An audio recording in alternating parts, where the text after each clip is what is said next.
it is sad because he was much beloved by regular people.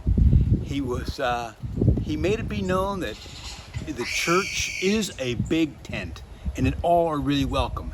And I think a lot of people didn't really want to hear that message. They kind of want to keep the church like their church. A lot of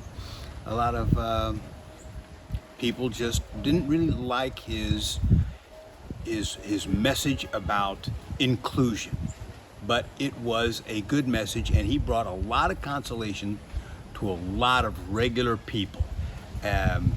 Me personally, I'm a Jesuit. He was a Jesuit. The Jesuit community around the world are all mourning his loss because he was such a good representative of the Society of Jesus. So people are saying, well, who's going to be the next pope? Well, nobody ever knows who's going to be the next pope, but I will say this.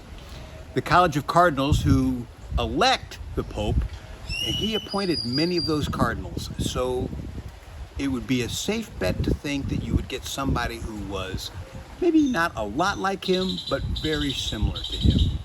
And that's what the church needs. The church needs a leader that people can relate to.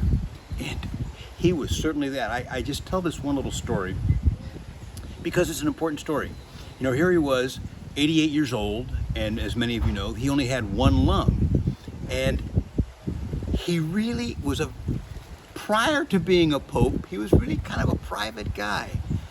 And when he became pope, he said, I have to lead by example. And so he would go into St. Peter's Square where all these kids or all these people would be.